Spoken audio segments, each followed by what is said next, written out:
नमस्कार दोस्तों, स्वागत है आप सभी का आपके अपने यूट्यूब चैनल हिंदी अकेडमी में। यहाँ पर हम लोग तैयारी कर रहे हैं टीजीटी पीजीटी हिंदी के लिए, जिसमें एक महत्वपूर्ण प्रश्नों की श्रृंखला हम लोगों ने चलाई है, जिसमें डेली 20 क्वेश्चंस आप लोगों को मिलते हैं। ये क्वेश्चन कहीं न कहीं किसी न किसी हिंदी के एग्ज़ाम में पूछे जा चुके हैं, इसलिए अपने आप में काफ़ी महत्वपूर्ण हो जाते हैं।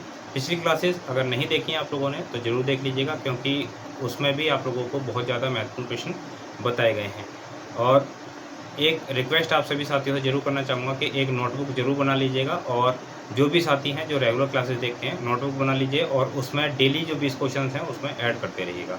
तो चलिए फिर शुरू करते हैं आज की हमारी क्लास। और पहला क्वेश्चन आज की क्लास का देखते हैं। आज की क्लास का पहला क्वेश्चन क्या है, तो व्याकरण से है पहला क्वेश्चन, और पूछा गया है हिंदी वर्णमाला में कितने वर्ण होते हैं। हिंदी वर्णमाला के अंदर कितने वर्ण होते हैं, तो 52 वर्ण होते हैं हिंदी वर्णमाला के अंदर। अब आप लोग मुझे कमेंट बॉक्स में बता सकते हैं कि स्वर कितने होते हैं और व्यंजन कितने होते हैं। चलिए आगे देखते हैं। एक शब्द लिखा है त्रिनेत्र। त्रिनेत्र, इसके अंदर आपको बताना है कि कौन सा समास है। तो त्रिनेत्र में है बहुव्रीहि। त्रिनेत्र के अंदर बहुव्रीहि समास है। एक क्वेश्चन और हम लोग ले लेते हैं समास से ही। आमरण, इसमें कौन सा समास है, तो इसमें है अव्ययी भाव समास।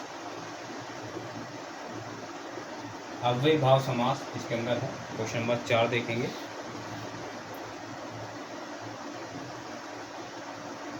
पश्चिमी हिंदी का विकास कहाँ से हुआ। पश्चिमी हिंदी का विकास जो है कहाँ से हुआ, तो वो हुआ सौरसेनी अपभ्रंश से। सौरसेनी अपभ्रंश से हुआ है पश्चिमी हिंदी का विकास। क्वेश्चन नंबर 5 देखेंगे। टूटना एक कहानी है, आप बताएं इस कहानी के लेखक कौन है। टूटना कौन है इस कहानी के लेखक, राजेंद्र यादव। क्वेश्चन नंबर 6 देखेंगे।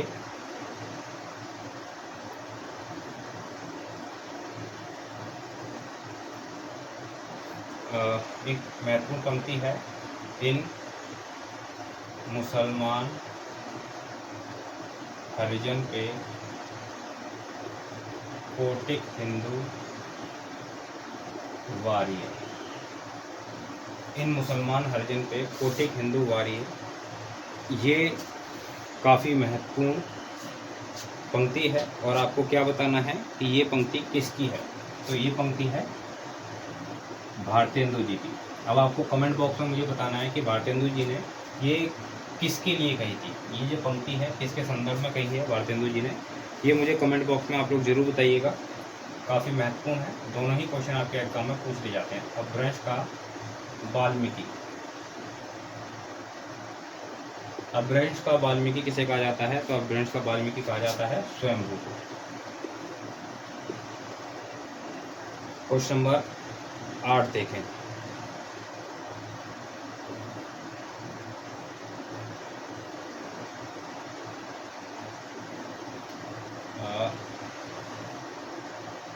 उल्लेख का सही संधि विच्छेद क्या होगा। उल्लेख का सही संधि विच्छेद क्या होगा, उत जमा लेख। उत जमा लेख। रचना है कनुक्रिया। आप लोग बताएंगे कनुक्रिया जो है किस विधा की रचना है, तो ये क्या है, एक काव्य है। और किसकी काव्य रचना है कनुक्रिया, ये आप लोग मुझे कमेंट बॉक्स में बताएं।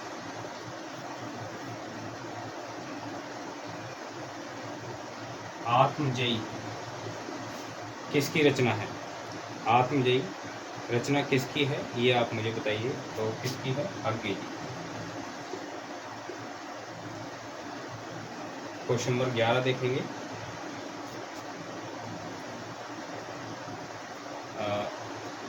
शमशेर बहादुर सिंह कौन से शतक के कवि हैं। शमशेर बहादुर सिंह कौन से शतक के कवि हैं, दूसरा शतक। पहला क्वेश्चन देखेंगे।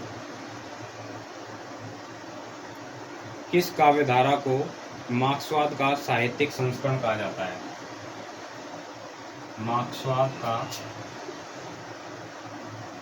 साहित्यिक संस्करण किस काव्यधारा को कहते हैं? तो किसे कहते हैं? प्रगतिवाद।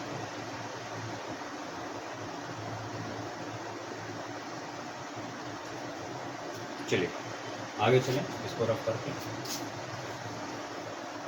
बोर्ड पर एक नंबर आपको दिखाई दे रहा होगा। इसी प्रकार की ई बुक है हमारे पास में, जिसमें 2000 से 2100 लगभग प्रश्न हैं, और ये प्रश्न आपको किसी परीक्षा में बहुत ज़्यादा हेल्प करते हैं। ई बुक के रूप में आपको प्रोवाइड हो रहे हैं। आप चाहें तो इनको ले सकते हैं, मुझे व्हाट्सअप करें इस नंबर पे, तो मैं आपको लिंक प्रोवाइड कर दूँगा ताकि आप लोग वहाँ पर जा कर के उसको परचेज़ कर सकें एक बहुत ही मामूली सी कीमत को दे करके। चलिए अगला जो प्रश्न है वो देखते हैं। काला अक्षर भैंस बराबर, इसका क्या मतलब होगा? काला अक्षर भैंस बराबर क्या मतलब होगा इसका? इसका मतलब होगा निरक्षर होना। काला अक्षर भैंस बराबर यानी निरक्षर होना, पढ़ा लिखा ना होना।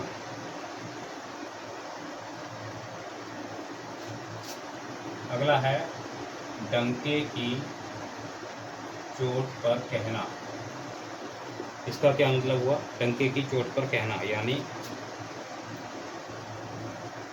अभिमान के साथ कहना, यानी अभिमान के साथ कहना। चलिए क्वेश्चन नंबर 15 देखेंगे।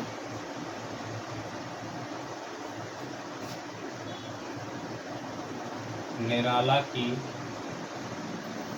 साहित्य साधना, निराला की साहित्य साधना, इसके रचयिता कौन है? तो ये है रामविलास शर्मा। बहुत ज़्यादा महत्वपूर्ण है और इससे पहले भी 2-3 बार हमारी सीरीज में आ चुकी है ये। मुझे तोड़ लेना वनमाली, उस पथ पर देना फेंक, ये जो है किसकी कविता की पंक्तियां हैं ये आप बताएंगे? तो ये पंक्तियां हैं माखनलाल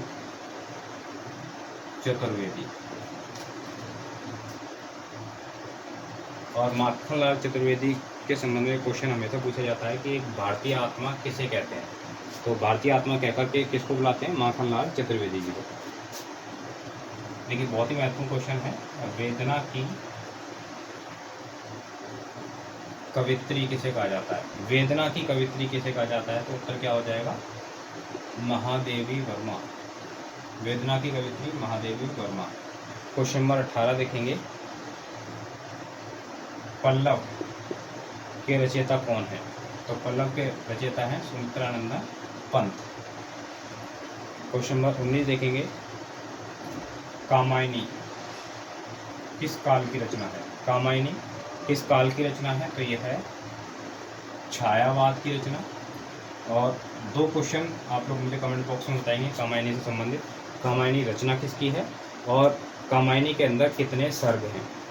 ये दोनों रचनाएं आप लोग मुझे बताएंगे। लास्ट क्वेश्चन है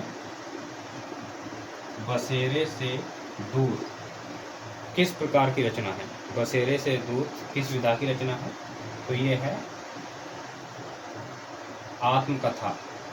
किसकी आत्मकथा है ये आप लोग मुझे कमेंट बॉक्स में बता सकते हैं। तो चलिए आज की क्लास के हमारे जो 20 प्रश्न हैं वो समाप्त हुए। आशा करता हूँ आप लोगों को प्रश्न पसंद आए हों। अगर वीडियो आपको पसंद आई है वीडियो को लाइक कीजिए, दोस्तों को शेयर कीजिए। चैनल पर नए हैं चैनल को सब्सक्राइब करके बेल आइकन जरूर प्रेस कर लीजिए ताकि इस प्रकार की और भी वीडियोस जो आप लोगों को महत्वपूर्ण आती रहती हैं उनका नोटिफिकेशन समय पर मिलता रहे।